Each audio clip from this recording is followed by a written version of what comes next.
Conjunctivitele alergice au diverse cauze.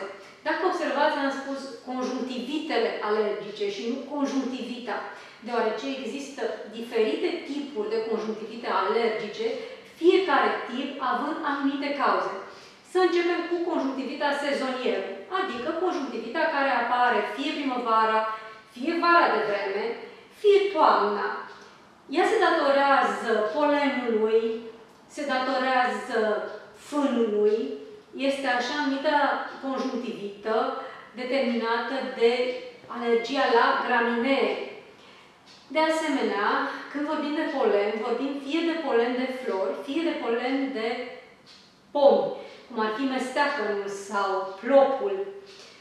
Cum îi spune și numele, acest tip de conjunctivită apare numai pe perioada în care acești alergeni sunt prezenți în atmosferă. Pe de altă parte, avem conjunctivita perenă. Ce înseamnă conjunctivita perenă? Înseamnă o alergie care apare pe tot parcursul anului.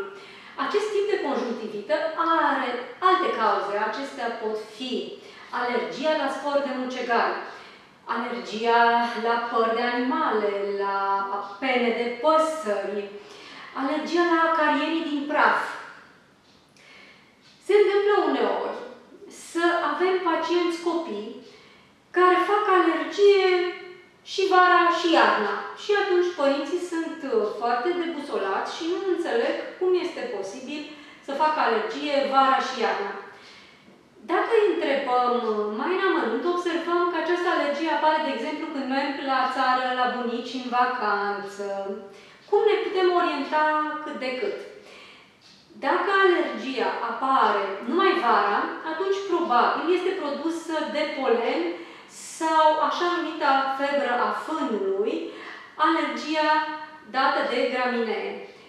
Dacă apare și vara și iarna, atunci probabil avem o alergie la acarieni din praf, care se pot dezvolta în covoare, în perne, în pături. Deci, mai simplu, o alergie care apare și vara și iarna atunci când copilul schimbă mediul și merge undeva la țară, poate fi determinată de spor de mucegari sau de expunerea la alergeni acarienilor, pe când alergia care apare numai primăvara, târziu sau vara este dată de alergia la graminee sau alergia la polen, cum este polenul de flori, polenul de mesteacăn, polenul de plop. Un alt tip de alergie este alergia vernală sau alergia primăvăratică. Apare frecvent la copii de sex masculin în jurul vârstei de 10 ani. Intervalul este mai larg, între 6 și 20 de ani, dar cel mai frecvent la 10 ani se manifestă. Acest tip de alergie se poate vindeca atunci când copilul ajunge la vârsta adultă.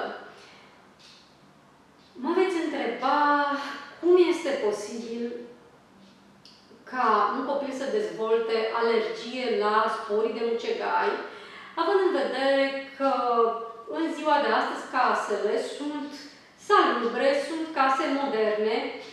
Foarte mulți părinți sunt surprinși să afle că în spatele mobilei de bucătărie sau mobilei de baie, în special în încăperi unde există umezeală, se dezvoltă mucegaiuri. Aceste mucegaiuri stau ascunse și diseminează în aer spori.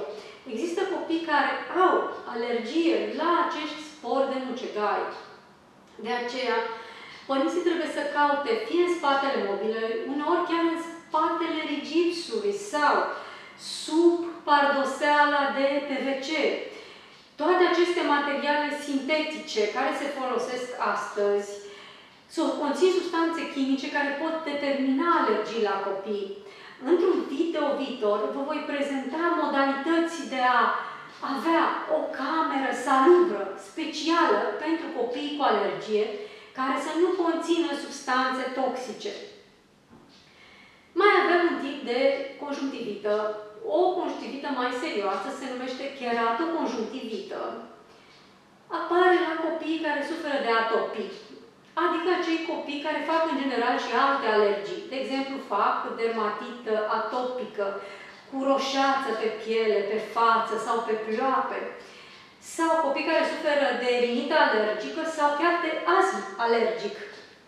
Acest tip de keratoconjunctivită necesită un tratament mai atent, iar părinții trebuie să se adreseze neapărat medicului specialist oftalmolog pentru a vedea dacă este afectată și conjunctiva și cornea, deoarece tratamentul va fi diferit într-un caz față de celălalt.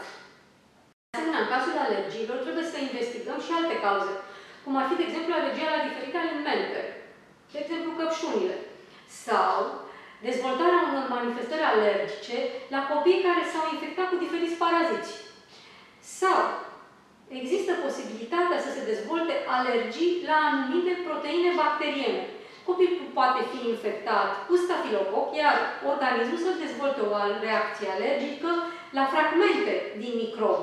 Deci o alergie la proteinele bacteriene. Cauzele alergiilor sunt multiple. Există teste speciale care determină sensibilitatea copilului la un anumit alergen. Într-un video următor vom vedea care sunt manifestările conjunctivilelor alergice, dar vă voi spune și câteva secrete extrem de importante despre cum putem proteja copiii care suferă de alergii, despre cum putem ajuta copiii care suferă de alergii.